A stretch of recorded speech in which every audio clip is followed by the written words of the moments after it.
तो समय है, सत्य को स्वीकार कर लो और इन मर्यादाविहीन लोगों की पूंछ पकड़ के ये समुद्र को पार करने की आशा छोड़ दो।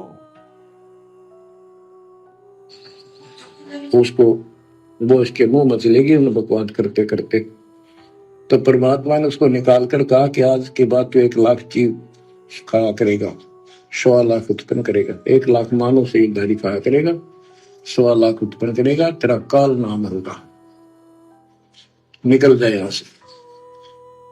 वह दुर्गा भी और हम भी सारे निकम्मे जो इस नालायक के साथ आए थे सारे वहां से भगा दिए ठोकर मार के परमात्मा। अब गुरुदेव क्या करें, वो दुर्गा काल और हम भी सारे निकम्मे। तो हम में तो भाई अपने गुरुजी भी आ गए, तो क्या गुरुजी भी निकम्मे थे? क्या गुरुजी ने भी सतलोक में काल के ऊपर आस्था लगाई थी? जो गुरुजी कह रहे हैं कि हम सारे निकम्मे। तो भाई अगर गुरुजी भी निकम्मे हैं, गुरुजी भी एक आत्मा है, और गुरुजी भी अगर सतलोक में काल के चक्कर में आ गए, तो आज गुरुजी हमें कैसे मोक्ष दिला देंगे? गुरुजी तो फिर हमारी कैटेगरी के हुए। तो समझो अपने परमात्मा को, समझो अपने गुरुदेव भगवान को। ये आप और हमें ये बातें समझाने के लिए स्वयं को परमात्मा होते हुए एक जीव कैटेगरी में शामिल करते हैं, एक जीव कैटेगरी में। अन्यथा जो आत्मा वहीं काल के ऊपर आसक्त हो गई, और सतगुरु ने जिसको सजा दे रखी है, और आत्मा है तो बार बार मां के गर्भ से जन्म लेगी, तो जो खुद जन्म और मरण में है, वो भला हम भक्तों का जन्म मरण कैसे समाप्त कर देगा? तो सतगुरु के इन शब्दों को समझना चाहिए, पकड़ना चाहिए। सतगुरु यदि हम भक्तों के साथ अपना नाम जोड़ते हैं तो हम भक्तों जैसे नहीं है, आत्मा की कैटेगरी में नहीं है। ये तो आप और हमें समझाने के लिए सतगुरु इस प्रकार के शब्दों का प्रयोग करते हैं। तो समझो अपने सतगुरुदेव भगवान को, अपने परमात्मा को। निकल जाए यहां से। वह दुर्गा भी और हम भी सारे निकम्मे जो इस नालायक के साथ आए थे सारे वहां से भगा दिए ठोकर मार के परमात्मा। हम पापी है, अपराधी है, दुष्ट है, हम बहुत निकम्मे और नीच है। अब वो हम ये परमात्मा साथ में अपना नाम जोड़ के कि हम दुष्ट हैं, पापी हैं, निकम्मे हैं, नीच हैं, अपराधी हैं। गुरुदेव आप और हमें कह रहे हैं कि नालायको, तुम उस परमात्मा के यानी मेरे, तुम अपराधी हो, तुम दोषी हो, तुम पापी हो, नीच हो, दुष्ट हो, और वही दुष्कर्म तुमने यहां शुरू कर दिए मेरी शरण में आने के बाद भी। भाई और बहनों, इसार जेल से ही सतगुरुदेव भगवान किस कदर नाराज होकर, क्योंकि सतगुरु तो अंतर्यामी है ना, सतगुरु को तो सब कुछ पता है, अंतर्यामी है। तो इसार जेल से जो ऑडियो आ रही हैं, उनमें से एक ऑडियो मैं आपको सुनाता हूं। खुद गुरुदेव इन सतलोक आश्रम वालों के विषय में, कोऑर्डिनेटरों के विषय में।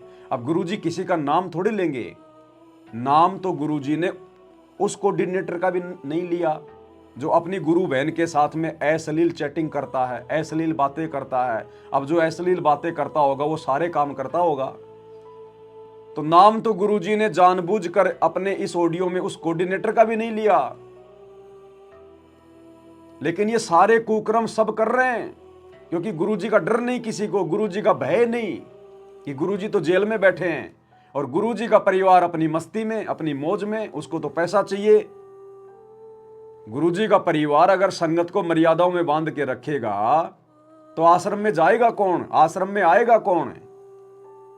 तो गुरुजी का परिवार तो चाहता है कि इनको लोभ लालच दो, इनको ज्यादा से ज्यादा आश्रम में बुलाओ, लड्डू जलेबी बर्फी का प्रचार करवाओ, आश्रम में आएंगे तो दान धर्म करेंगे, ज्योति पाठ का पैसा देंगे, और हम फिर राजनीति करेंगे, भाईचारा निभाएंगे जाटों के साथ। तो गुरु ने नाम किसी का नहीं लिया, लेकिन दोषी सारे हैं। गुरुजी सबसे नाराज हैं, सभी कोऑर्डिनेटरों से, अपने परिवार वालों से, अपने भाई बंधुओं से, क्योंकि मुख्य मुख्य लोग तो यही हैं जिनके पीछे संगत चल रही है। अरे संगत तो वैसा ही करेगी ना जैसा मुख्य मुख्य लोग करेंगे। तो गुरुदेव ने दुखी होकर हिसार जेल से आए हुए इस विशेष संदेश में क्या कहा है? पूरी संगत के लिए, सतलोक आश्रम वालों के लिए गुरुदेव कह रहे हैं कि बच्चों, अच्छे इंसान तो जगत वाले भी ऐसा नहीं करते जैसा तुम भगत कर रहे हो। यानी जगत वाले तो सारे नीच काम करते हैं। तो गुरुदेव कह रहे हैं तुम तो जगत वालों से भी गए गुजरे हो, दुष्ट हो, नीच हो, इतना ज्ञान लेने के बाद भी। और इस बरवाला कांड के बाद इस परीक्षा के समय में भी तुम लोग आंखें बंद करके सो रहे हो। और क्या क्या कह रहे हैं परमात्मा।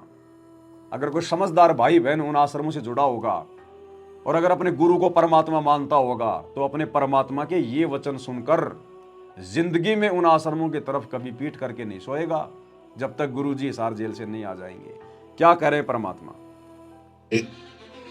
आपस में खेचातानी रखते हो अभी भी भगत हो गए। अच्छे इंसान तो जगत वाले भी ना करते ऐसा जैसे भगत कर रहे हैं। अच्छे इंसान तो जगत वाले भी ना करते ऐसा जैसे भगत कर रहे हैं। अच्छे इंसान तो जगत वाले भी ना करते ऐसा जैसे भगत कर रहे हैं। किसी को छोटी सी सेवा दे देते, कोऑर्डिनेटर बना दिया, वो ने सोचा मैं खुदा बन गया। और इतना शिक्षा तो पड़े, मजदूर बनो सीखो, मजदूर। और कई देखा है कि कोऑर्डिनेटर या जिसकी जो भी व्यवस्था लगाई जाए तो व्यवहार भी ठीक नहीं करते, धमकान लग जाते, फुरकान लग जाते। और कुछ ऐसी भी शिकायतें आई हैं जो बहन बेटियों के साथ गलत मैसेज भी डालते हैं। तो वो दुष्ट लोग ना तो कोऑर्डिनेटर के योग्य है ना वो भगत के योग्य। और कुछ ऐसी भी शिकायतें आई हैं जो बहन बेटियों के साथ गलत मैसेज भी डालते हैं।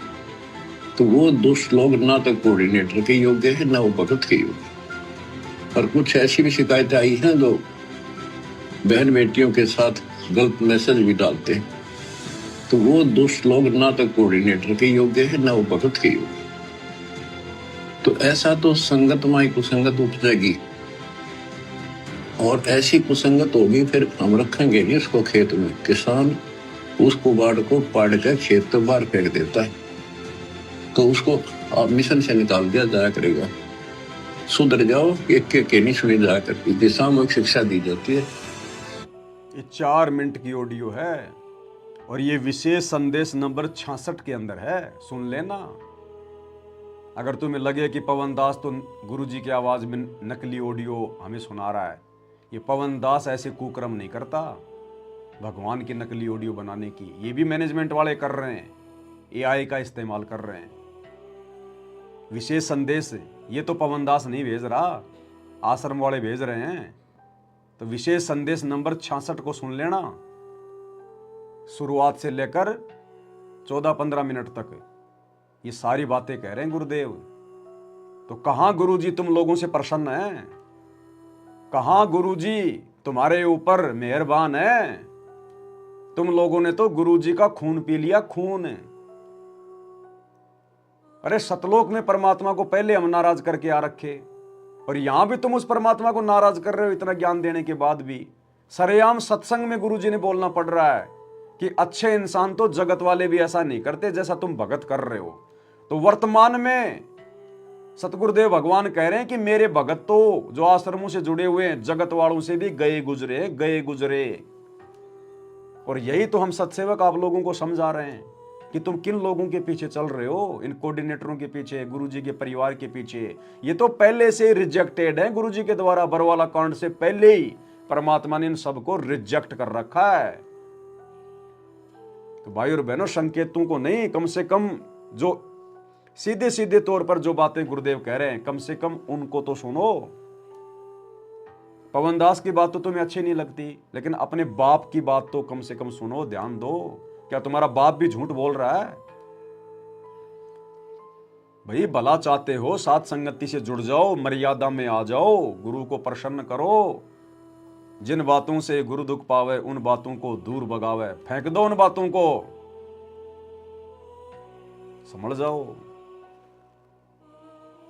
अब वो हमारा दयालु आज भी हमारे लिए तरस तड़प रहा है।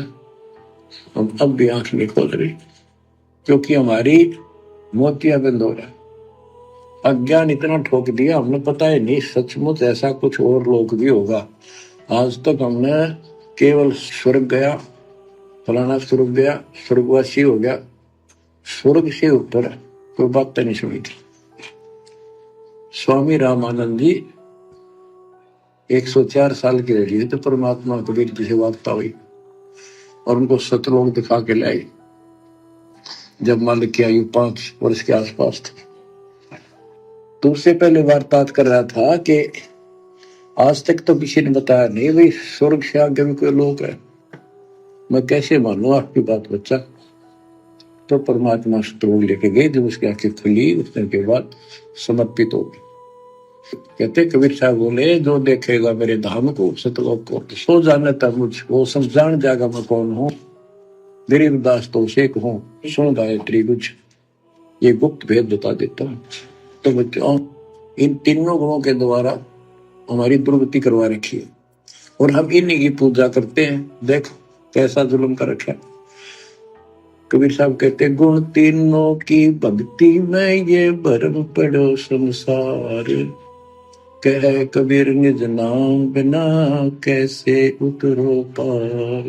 ठीक इसी प्रकार इन कोऑर्डिनेटरों की कुसंगति में, गुरुदेव के परिवार की कुसंगति में ये भरम रही सारी संगत, और कहे गुरुदेव भगवान तुम्हारा कैसे होगा कल्याण।